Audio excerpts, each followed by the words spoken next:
Bonjour. Alors c'est un plaisir de regarder la parole de Dieu avec vous aujourd'hui au travers de cette vidéo. Et j'aimerais qu'on regarde ensemble dans le psaume 46 au verset 11. Nous lisons Arrêtez. C'est Dieu qui parle. Il dit Arrêtez et sachez que je suis Dieu. Je suis haut élevé sur les nations, haut élevé sur la terre.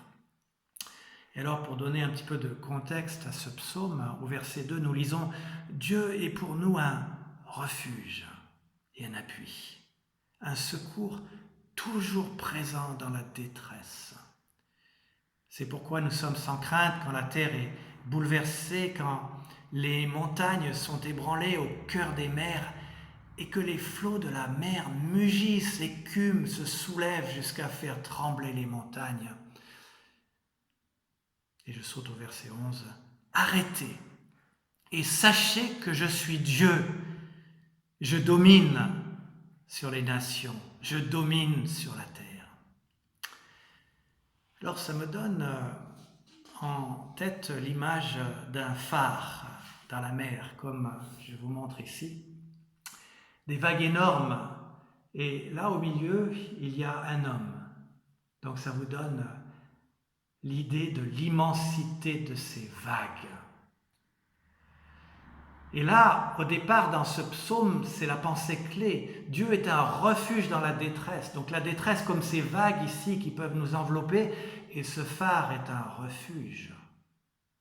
Donc le psaume décrit une détresse profonde. La terre est bouleversée, les montagnes sont ébranlées au cœur des mers, les flots de la mer mugissent, écument, se soulèvent.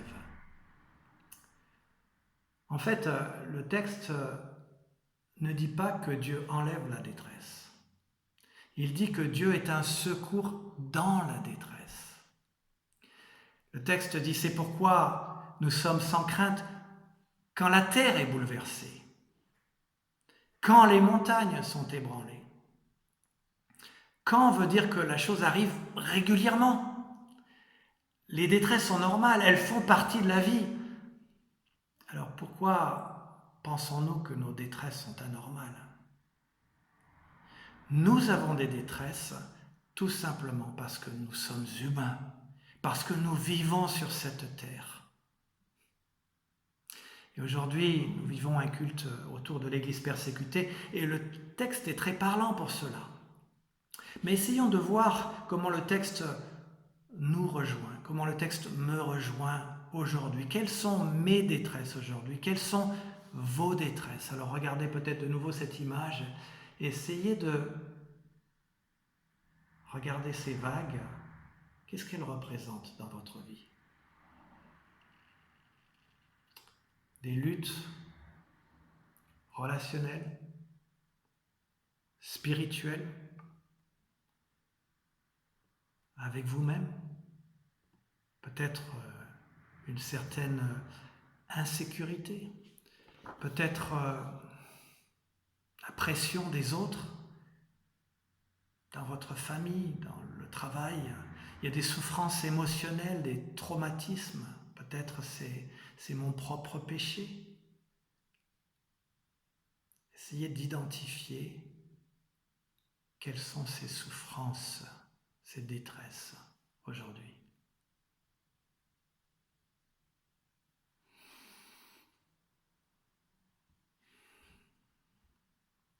Dieu est pour nous un refuge et un appui, un secours toujours présent dans la détresse, dans la détresse. Et comment est-ce qu'il le fait? Eh bien, je pense qu'une grande partie de la réponse, c'est au verset 11 que nous allons développer. Arrêtez et sachez que je suis Dieu. Je domine sur les nations. Je domine sur la terre. Et ce que j'aimerais développer, tout simplement dans ce verset, arrêtez, c'est le premier point. Arrêtez. Et le deuxième point, sachez que je suis Dieu. Arrêtez et sachez que je suis Dieu. Alors, regardons ce mot « arrêter » d'abord, et la première chose que je peux dire, c'est contre-intuitif, c'est pas facile d'arrêter, c'est contre-intuitif, parce que si ma voiture est en panne, ben, elle va pas se réparer si je fais rien. Elle va se réparer si je fais quelque chose, je suis dans l'action. Si j'ai un problème de santé, je suis dans l'action pour le résoudre. Je vois des difficultés relationnelles, je réfléchis à qu'est-ce que moi je peux faire pour le dénouer. Donc, il faut résoudre le problème, il faut agir, il faut porter le fardeau. Mes projets préoccupants doivent aboutir.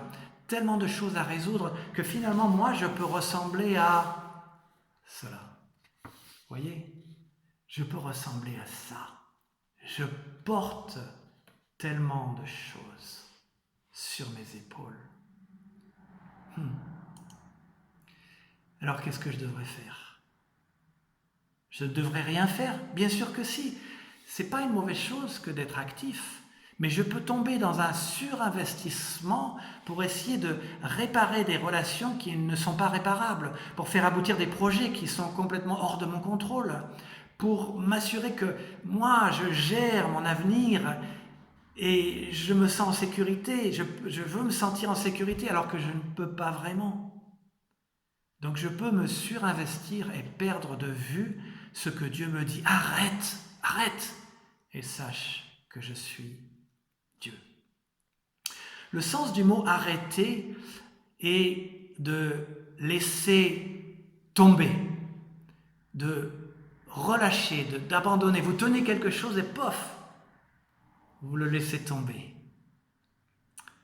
Et c'est dur pour tous ceux d'entre nous qui sommes dans l'action. Nous aimons servir, nous aimons changer les choses, donc c'est contre-intuitif d'arrêter. Mais aussi, on peut se dire qu'on est trop occupé, très occupé, trop occupé. Et c'est peut-être l'image ici de cette âne surchargée. Vous avez peut-être déjà vu cette photo. Si je prends trop sur moi-même, je peux être tellement surchargé que j'en perds pied. Et vous voyez, c'est le problème d'être très occupé, parce que notre culture demande que nous soyons disponibles à chaque instant. Avec les téléphones portables, les appels, les SMS, les emails, les WhatsApp, Messenger, les réseaux sociaux, des personnes à voir, des personnes à aider, des situations à résoudre. Mais que vous pensez les gens si je n'aide pas? Et puis tel frère, telle sœur a besoin de moi. Et mon aide n'était pas suffisante, alors je dois redoubler d'efforts. Et je nourris peut-être mon complexe de sauveur. Je crois que je peux arriver à aider toutes les situations qui m'entourent. Je suis trop occupé. On est trop occupé. Cela nous étouffe. Cela fait violence à notre âme. Dans notre culture évangélique, nous glorifions les personnes les plus occupées. Regarde sa consécration au Seigneur. Regarde tout ce qu'il fait, tout ce qu'elle fait. Je ne suis pas en train de dire qu'il ne faut pas servir avec ardeur et persévérance. Il y a des actions à mener avec ardeur, avec persévérance. Mais je dis que trop faire n'est pas une bonne chose. Parce qu'on perd de vue, arrêtez et sachez que je suis Dieu. Et il faut savoir s'arrêter. En chinois, être occupé vient de deux mots signifiant anéantissement du cœur. Et être trop occupé fait violence à notre âme. Cela peut en quelque sorte vider notre âme, épuiser nos ressources. Et si je reviens à cette image ici de cet âne surchargé, regardez la photo de nouveau. Ce n'est pas Dieu qui a mis dans ma charrette tous ces fardeaux. C'est moi qui me suis engagé dans des combats qui sont ceux de Dieu et non les miens. Et Dieu me dit, arrête, sache que je suis Dieu. Remets-moi certains de ces combats, enlève-les de ta charrette. C'est moi qui ai Dieu, pas toi.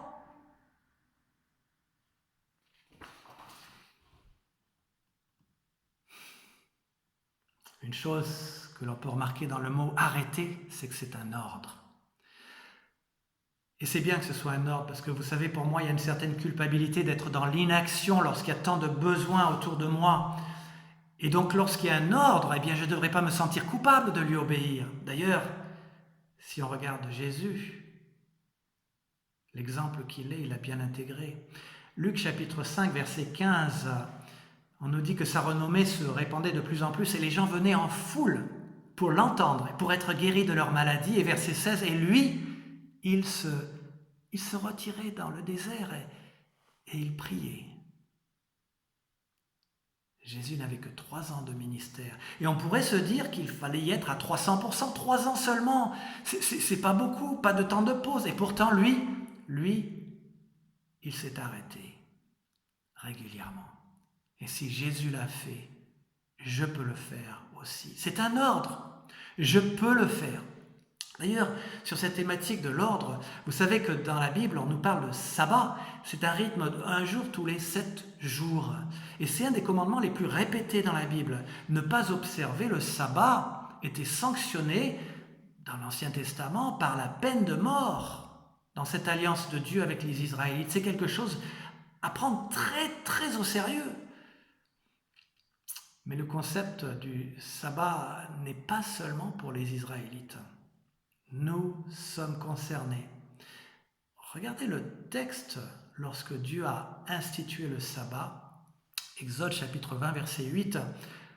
Pense à observer le jour du sabbat. Fais-en un jour consacré à l'Éternel. Tu travailleras 6 jours pour faire tout ce que tu as à faire. Mais le 7e jour est le jour du repos consacré à l'Éternel, ton Dieu. Tu ne feras aucun travail ce jour-là, ni toi, ni ton fils, ni ta fille, ni ton serviteur, ni ta servante, ni ton bétail, ni l'étranger qui réside chez toi. Car en 6 jours, l'Éternel a fait le ciel, la terre, la mer, tout ce qui s'y trouve, mais le 7e jour, il s'est reposé. C'est pourquoi l'Éternel a béni le jour du sabbat, et il en a fait un jour qui lui est consacré. Vous voyez que le principe du sabbat dans la Bible n'a pas commencé avec les Israélites. Dieu nous a montré l'exemple avant, en se reposant le 7e jour de la création, bien avant Israël, bien avant les commandements donnés à Israël, parce que le repos fait partie de l'ordre créationnel de Dieu. Le repos fait partie de l'ordre créationnel de Dieu. Il nous a créé un corps qui a besoin de ce repos. Notre corps et notre âme a été créé avec ce besoin de s'arrêter. Et lorsque je suis constamment dans l'action, mon corps peut s'épuiser, mais pas seulement. Si je suis dans la détresse au niveau de mes pensées, de mes émotions, je peux m'épuiser également.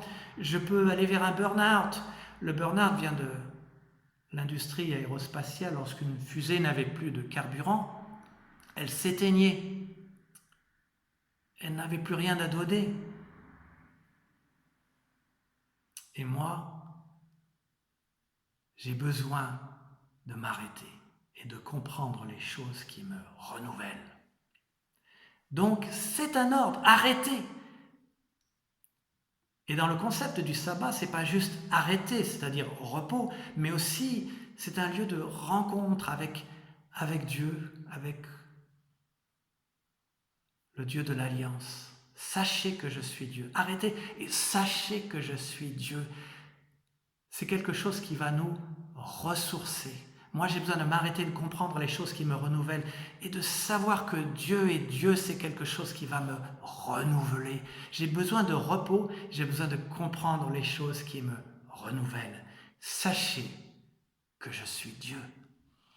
Et j'aimerais me pencher sur cette deuxième moitié de phrase, sachez que je suis Dieu. Ça peut être traduit de 2 manières. Les 2 sens sont vrais. Donc le premier sens, on va le voir dans une minute, mais on peut traduire reconnaissez, sachez, percevez, discernez, apprenez à connaître. Et la suite nous donne bien la direction. Je domine sur les nations, je domine sur la terre. L'Éternel est le maître de l'univers, au verset suivant, où le Seigneur des armées, Dieu est souverain. Lorsqu'il détermine quelque chose, cette chose s'accomplit. Et donc la première direction, quand il dit sachez, Qu'est-ce que ce mot veut dire? Peut-être dans vos traductions, vous avez reconnaissez. C'est le premier sens, c'est de admettre, admettez, reconnaissez, confessez. Ça implique que nous avons tendance à nous comporter comme si Dieu n'était pas Dieu.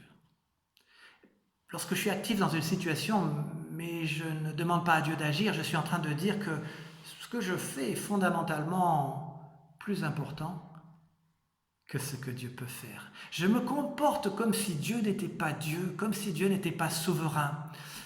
Alors c'est étrange, parce que si je me rappelle de comment Dieu m'a sauvé, je ne pouvais pas me sauver moi-même de mes péchés, des conséquences de mes péchés qui me séparaient de Dieu. Christ est mort à ma place, il a payé pour moi le prix, pour me donner la vie, pour que je sois pardonné.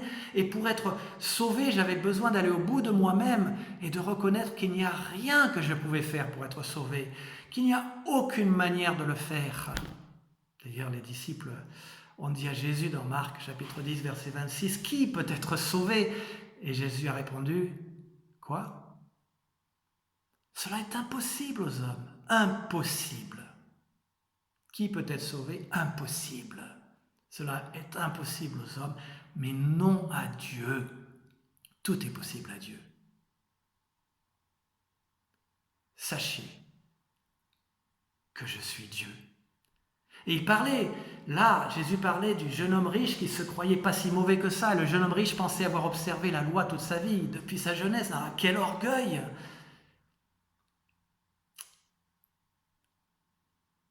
Et vous, est-ce que vous êtes sauvés? Est-ce que vous avez compris que vous ne pouvez pas être sauvés par vos actions, par ce que vous pouvez faire, parce que votre péché vous condamne? Seul Christ sur la croix peut vous sauver. Seul lui offre le pardon. Vous avez besoin de venir au bout de vous-même et de réaliser que seul Dieu peut vous sauver. Mettre votre confiance en Jésus-Christ. Peut-être, si vous n'avez pas fait cette décision, pris cette décision, c'est la décision la plus importante à prendre dans votre vie. Et si j'ai mis cette confiance en Dieu, lui seul peut me sauver. Si j'ai appris cette leçon que seul Dieu est capable de me délivrer au moment de ma naissance spirituelle, seul Dieu peut me sauver, pourquoi est-ce que je compte sur mes actions, mon énergie pour résoudre et démêler toutes les situations de vie après mon salut? C'est contradictoire. Et Dieu me dit, arrête, arrête, sache que je suis Dieu, pas juste pour ton salut, mais pour toutes tes situations de vie. Dieu peut faire plus en 1 minute que je ne peux en 10 ans. Ainsi, toute activité, toute action qui n'est pas fondée sur la prière n'a pas de sens. Ça n'a pas de sens.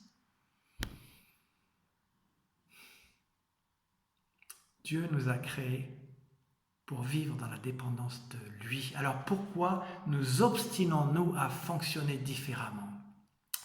Donc la première direction ici, je vous dis, c'est d'admettre, de confesser. Mais il y a une deuxième direction dans ce mot « sachez ». Sachez que je suis Dieu. Il y a une deuxième direction qui est importante, c'est apprendre par l'expérience. C'est de percevoir, ça veut dire percevoir, discerner, apprenez à connaître. Et en fait, ce qu'il est en train de dire, c'est que si vous vous arrêtez, vous allez entendre la voix de Dieu. Vous allez voir qu'il est vraiment Dieu. Et dans mon expérience personnelle à moi, j'ai été dans des détresses profondes de par beaucoup de situations difficiles. Et bien des fois, je ne me suis pas arrêté. Je n'ai pas fait ce que ce verset disait. Mais il y a des fois où j'ai fait ce que ce verset m'indiquait. J'ai arrêté. Je suis allé me promener pour parler à Dieu, pour vivre la présence de Dieu, pour l'adorer, pour prier. Et arrête, sache que je suis Dieu. Et là, j'étais là, dans cette nature, je me repose sur Dieu, je lui confie les choses, je réfléchis à sa puissance. Je vois cette puissance en regardant les buissons, les fleurs, en respirant les odeurs. Même le vent est comme un clin d'œil du Seigneur. Je le sens, j'écoute le Dieu qui m'aime, je goûte à sa présence. Dieu était déjà présent et il me regardait déjà à chaque instant, mais j'en suis tout d'un coup devenu conscient en m'arrêtant. Et là, dans le calme, je contemple l'expression de son visage. Je sais qu'il est tout-puissant. Je l'entends dire d'une voix intérieure, « Sache que je suis Dieu. » Et j'apprends par l'expérience que Dieu est Dieu. Sophonie 3,17, je vis ce verset. L'Éternel, ton Dieu, est au milieu de toi, un héros qui sauve. Il fera de toi sa plus grande joie. Il gardera le silence dans son amour.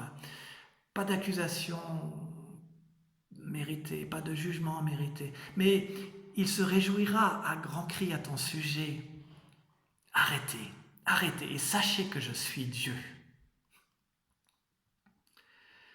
J'aimerais vous donner une dernière illustration.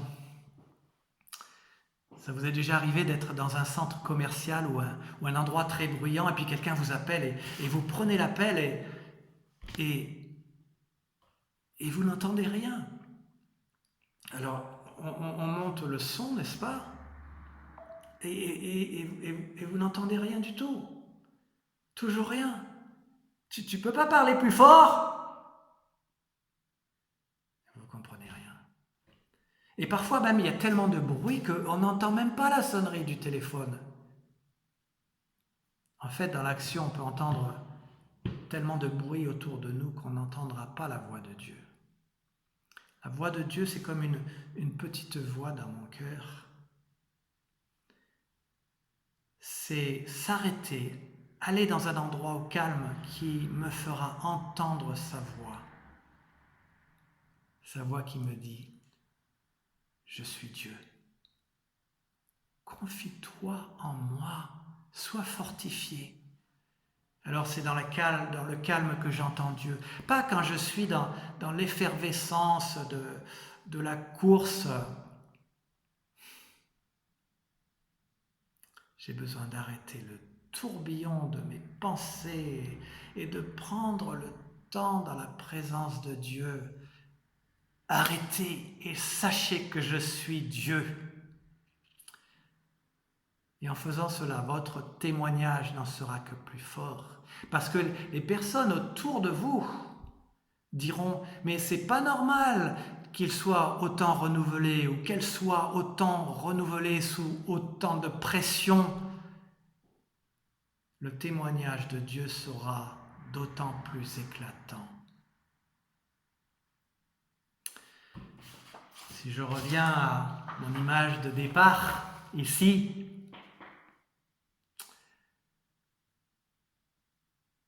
vous avez des détresses, nous avons tous des détresses.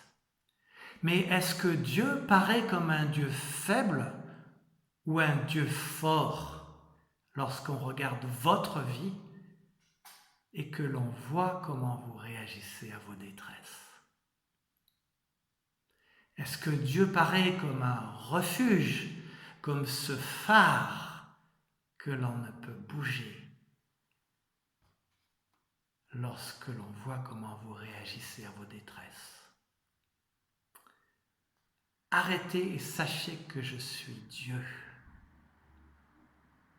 Comment est-ce que je mets ce verset en pratique dans ma vie? On est conscient de ce verset, on l'a déjà entendu. Mais si on ne pose pas des actions par rapport à ce verset, qu'est-ce que je vais faire cette semaine pour arrêter et contempler Dieu, savoir qu'il est Dieu? Qu'est-ce que je vais faire? Si je ne pose pas des actions, finalement, ce verset ne reste qu'une bonne idée. Une bonne idée. Quelles sont les actions que je veux poser cette semaine? Arrêtez, sachez que je suis Dieu. C'est particulièrement important comme question dans ces moments cette année qui est bouleversée par la Covid, n'est-ce pas? Arrêtez, sachez que je suis Dieu. Où est-ce que j'en suis? Que dois-je faire cette semaine pour mettre ce verset en pratique, afin que quand les gens regardent ma vie, eh bien, ils voient un Dieu fort, parce qu'il m'aide dans ma réaction à mes détresses. Prions ensemble. Seigneur, tu vois où nous en sommes? Aide-nous à nous arrêter. C'est contre-intuitif. Aide-nous à nous arrêter et à savoir et à connaître et à reconnaître que tu es Dieu, que tu es souverain, que c'est toi qui agis dans nos vies. Aide-nous à mettre ce verset en pratique dans nos vies. Nous te prions au nom du Seigneur Jésus-Christ.